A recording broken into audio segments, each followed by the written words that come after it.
Hello everyone, welcome to PMC Qatar Book Club. We are reading the book Spiritual Growth, Being Your Higher Self by Sanaya Roman. We are into the section 3 of the book, Expanding Outward, chapter number 19, Right Use of Will. As the energy vibrations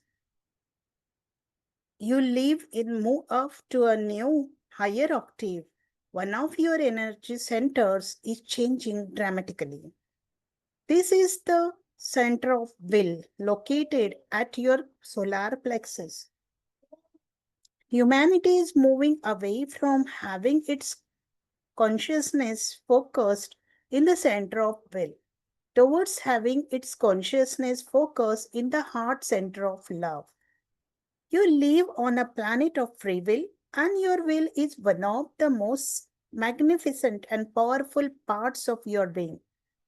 It puts into form and action the spiritual energies you are receiving from the higher will.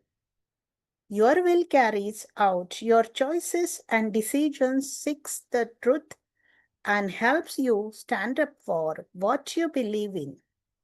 Your will sees to it that you are self determining and self directing. One of the most wonderful, challenging aspects of earth reality is learning to use your will to manifest your higher good and flow in harmony with the higher will. Using your will can be compared to driving a car. Like a car, your will is the vehicle you use to get places. Your will can put on the brakes and slow things down or press the gas pedal and speeds things up. Like a steering wheel, your will can steer you in many directions. When you align your will with your personality, it is like having a reliable car that is easy to drive. You get to where you want to go easily. If you don't know how to use your will, it can be like a car you can't count on. You may not get to where you want to go. In the past, a strong will was needed. Force and aggression assured survival against harsh elements.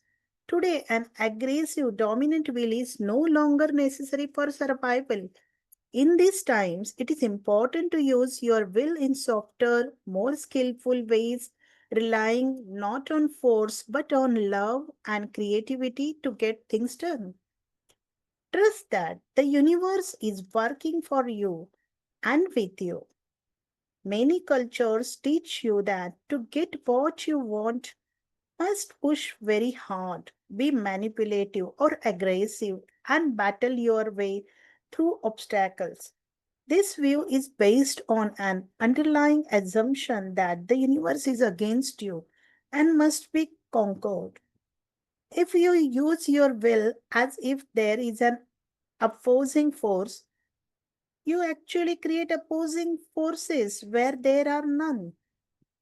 Start by assuming the universe is working for you and with you to assist you in creating your higher good. Many of you were independent, stubborn, and even rebellious as children. You needed a strong will because you know you would be bringing new thoughts and ideas to the world. You needed a belief in yourself even when people around you didn't support your ideas. You can now use the strength of your will to develop a wise and magnetic will and have things come to you more easily. Don't make yourself wrong if you to use a lot of force and will to get things done in the past, for you were doing the best you knew how. You were developing a strong will of your own by creating obstacles and opposing forces to push against. It is important to have a well developed will, for you are a creative partner with the higher forces of the universe. Your will is necessary to carry out your part in the work of transformation. Your will is much wiser than you think. As you grow spiritually, you will learn to use your magnetic and wise will rather than your forceful will. A wise will is one that does things with thought, planning, and intention. It thinks of better ways than force to do things. For instance, one mother tried using force to get her children to go to bed on time and stay put. She would yell, plead, and threaten. Using her wise will, she devised a technique that worked and didn't involve forces. She gave her children a choice of going to bed early and having her read them a story or staying up half an hour later and not having a story. Having a choice, they usually chose the story and fell asleep peacefully afterward. There was no longer a battle of wills. She solved the problem by being wise and loving rather than forceful. Your wise will surveys all the circumstances surrounding the issues and find effective ways to do things with the minimum of effort. It waits until the time is right to make a move, knowing that if the time isn't right, the things will take a lot of more energy to accomplish. Your wise your wise will is patient, knowing that something takes time to accomplish. It persistently and cons- consistently contributes the energy needed to create your goals, knowing that you don't have to do things all at once.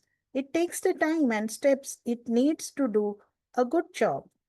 Your wise wheel is confident, tries out new solutions, and takes the initiative. It looks for new, better ways to do things. It makes decisions not solely based on impulsive feelings, but by blending them with logic and common sense. When the actions you take are aligned with your higher self, you will not need force to carry them out. When you are working towards your higher goals, you may need to work steadily and persistently.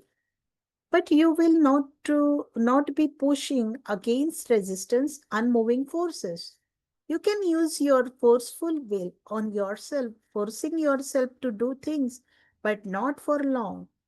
Your intellect often sets goals for you and wants your forceful will to carry them out. Your forceful will may try to do what your intellect tells it to. But if your goal or the way you are pursuing it isn't for your higher good, your wise will stop you. Your wise will follows the guidance of your higher self. Your wise will is connected to the higher will and your higher self. Your wise will won't let itself be used against you. It is too powerful a force for your intellect to control. Be grateful that this powerful part of your will does not let you do things for long that aren't for your highest good. You may succeed for a while in forcing yourself to do things, but not for long. Your intellect may decide that you need to lose 10 pounds, completely change your eating habits, and redo your life overnight. But that doesn't mean those changes are for your higher good. If you use your forceful will to diet, you may succeed for a while, then go back to your old eating habits and gain the weight back. When your higher self feels it is better for you not to do something, it goes to your wise will and says, create resistance, stop, do not carry through with the action. When it is good for you to do something, you will feel a desire to do it.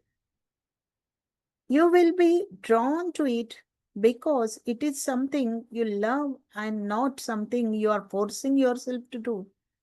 You only stick to those things you love. Your forceful will only succeeds temporarily in getting you to do things your higher self isn't guiding you to do. For instance, if you enjoy being slimmer and eating the healthier foods you eat while dieting gradually, you will be drawn to eat healthier and be slimmer because you value and love those things. Then it is not your forceful will, but your wise will that is guiding you. When you do what you love, it requires no force.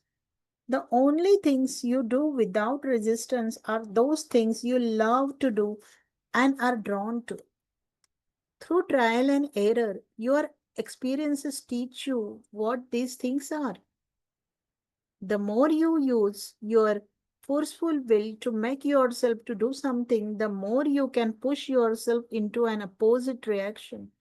One man who jogged 3 times a week decided to increase his running to 6 times a week and to take up the bicycling and swimming at the same time.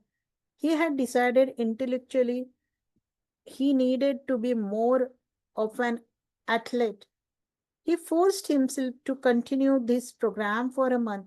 Although he became sore and exhausted, he finally quit not only the new exercise program but his original running program as well.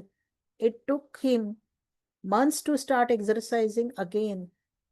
You may say, I know I really need to lose weight, get fit, do this project, let go of this person, and so on. Why isn't my will cooperating? Your wise will has your higher interest in mind.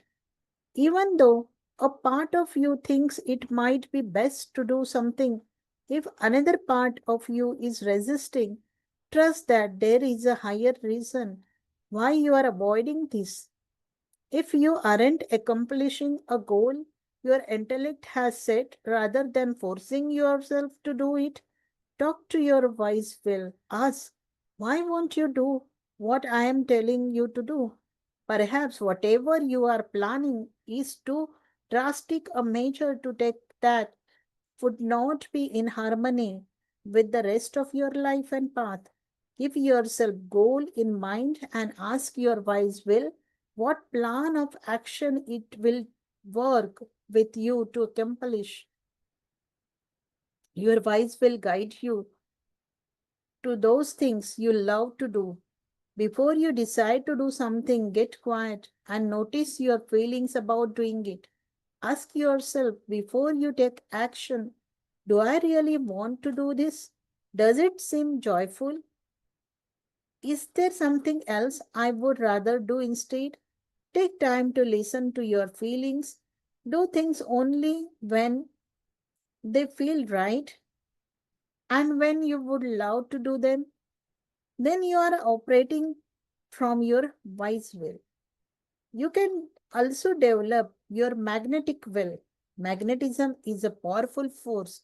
You can draw what you want to you by allowing it to come rather than by forcing it to come.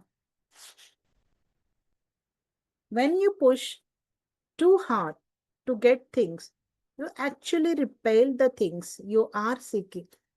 There is a different feeling between reaching out for something versus allowing it to come to you. A great master creates by aligning with the higher will so that any action taken is right action. He or she then visualizes a desired result and become magnetic to that result. The master patiently waits for a right time to take action and only take action when it is appropriate to do so. Think of something you have been wanting. Are you sending your will out, trying to force it to come?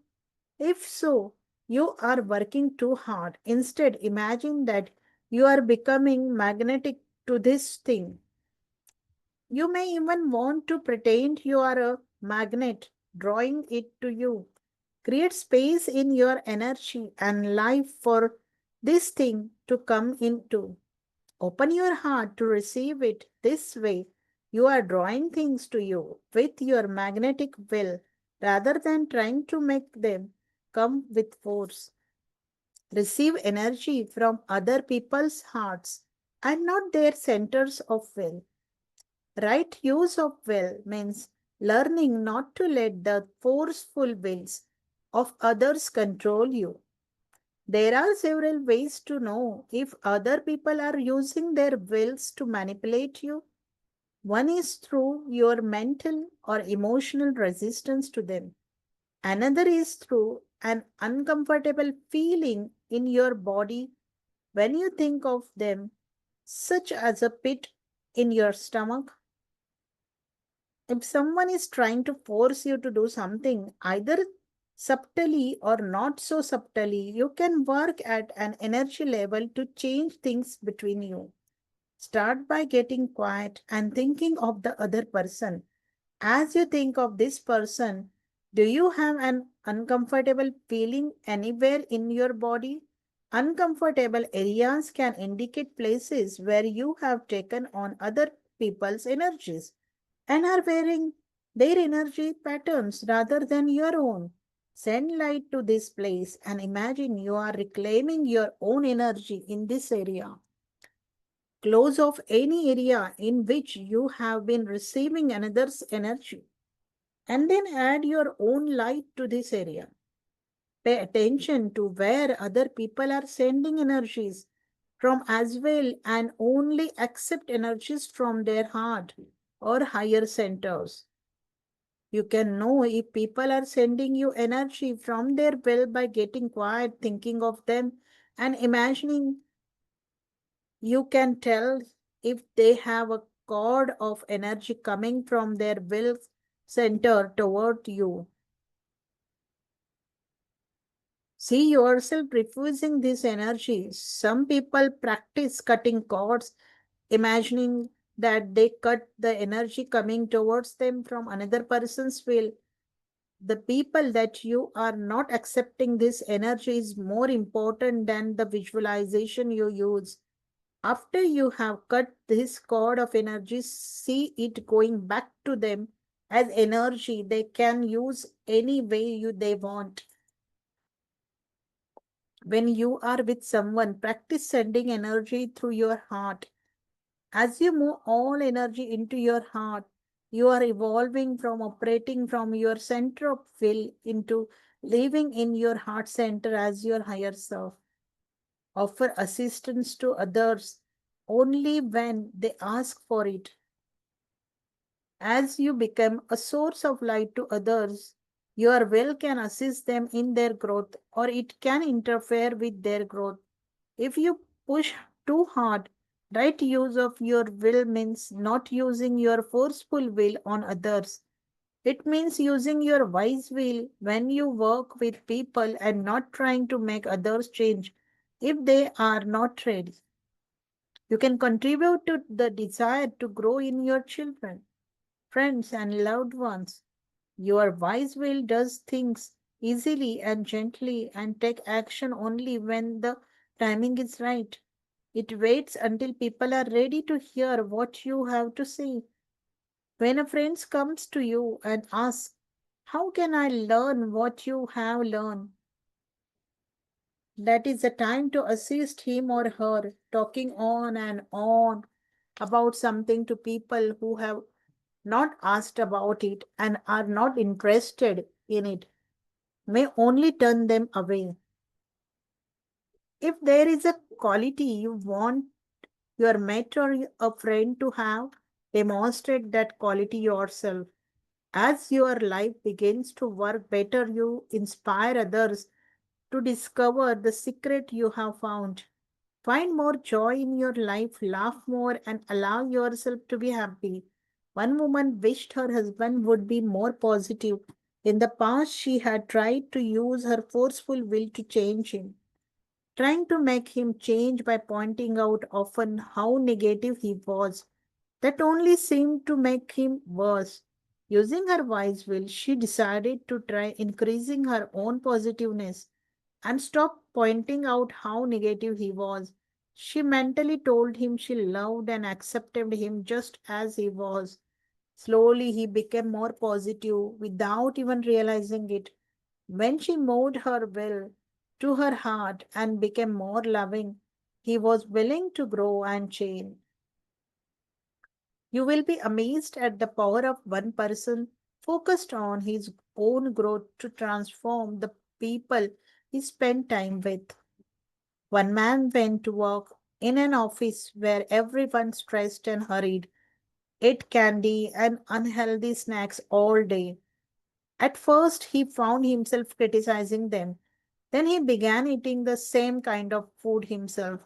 One day, unhappy over his increasing lack of energy and rapid weight gain, he decided to start eating healthy food and brought interesting healthy snacks with him every day. Soon others were asking him about what he was eating.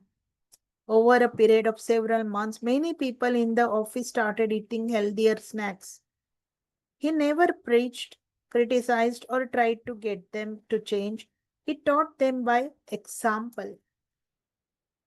There is no one right way to grow. There are many paths to enlightenment and God. See what is beautiful in every person's path, in every religion, and in every belief system. Honor other people's path, even if they are different from yours. Be inclusive and loving, and look beyond the form of people's beliefs to the essence. There is no one right way. There is only the way that is right for you.